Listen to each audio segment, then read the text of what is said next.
ئەوڕۆ سەردانی نەخۆشخانەی میهرەبانیمان کرد بە خۆمان و لەگەڵ ئەو منداڵە نازداران لە سنتەری هەپینێست. زۆر سپاسی دکتۆر دلێرەکەین بۆ پێشوازە گەرمەکەیان و هەروە سپاسی هەموو دکتۆر و ستاف و کارمەندانی نەخۆشخانەی میهرەبانی ئەەکەین. دڵسۆزیەکی زۆریان نواند، هەروەک ناوی میهرەبانیە زۆر میهرەبانمون لەگەڵ منداڵە نازدارەکان، خوا خێریان بنووسی. زیاد لەوەش زیاد لە پێشوازی و زیاد لە نان پێدانی منداڵانی نازدار بە گەورەی خۆیان عەرزی ئەوەیان کرد کە بیمەی تەندروستی لە بۆ منداڵانی نازداران بکەن، کە ئەوەش بەڕاستی ینی خزمەتێکی زۆر زۆر گەورەی منداڵە نازدارەکانە کە داشکانێکی یەکدار زۆر لە بۆ هەر پێویستیەکیان لە ئەگەر خوانەکە ئینشاءڵڵا پێویستیان پێ نابی، بەڵام هەر کاتێک خۆیان دایکیان کەسوکاریان پێویستیان بە چارەسەر بوو لێرە داشکانێکی زۆریان ئەکرێت بەو بیمەیە کە لە بۆیان کرد. لێرەوە ینی زۆر زۆر سپاسیانەکەین، خوا خێریان بنووسی، مەمنونیانین لەو پێشوازیەی.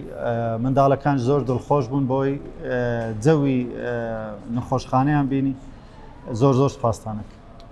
خستەخانەی میهرەبانی بەردەوامە بەبێ جیاوازی لە بۆ هەموو ئەو ڕێکخراوانەی کەوا منداڵی نازداریان هەیە بێباوچان هەیە لە تەمەنی 1 ڕۆژی تا 16 ساڵی مەرجەکەمان ئەوەیە نازداربی یعنی باوکی وەفاتی کردبی دووەمینیان هەژار بن. خستەخانەی میهرەبانی بیمەی تەندروستی لە بۆ منداڵانە دەکاتەوە لە پرچێتانی نۆچی لە شروع بە چێتا عملیاتەکی عیادەی هەموو نۆرینگەکانی بە خۆڕایی دەبی. لێرەوە دەمەوێتن ئەمە تەنها وەسیتین پارەی خێری خێرخوازانە کە پشتی خێریەکانیان کڕی. سوپاسی کوردەکانی خارج دەکەین کەەوە پارەکانیان نردەوە کوردستان و پشتی خێران پێکری.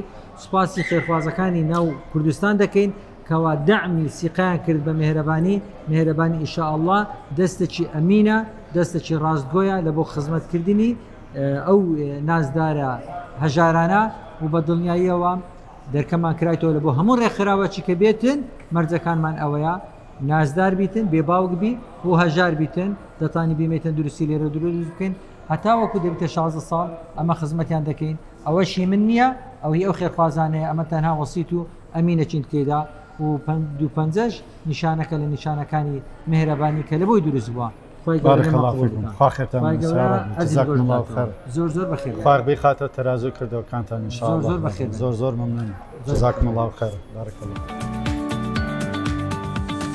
میهرەبانی دڵسۆزی و لێزانی.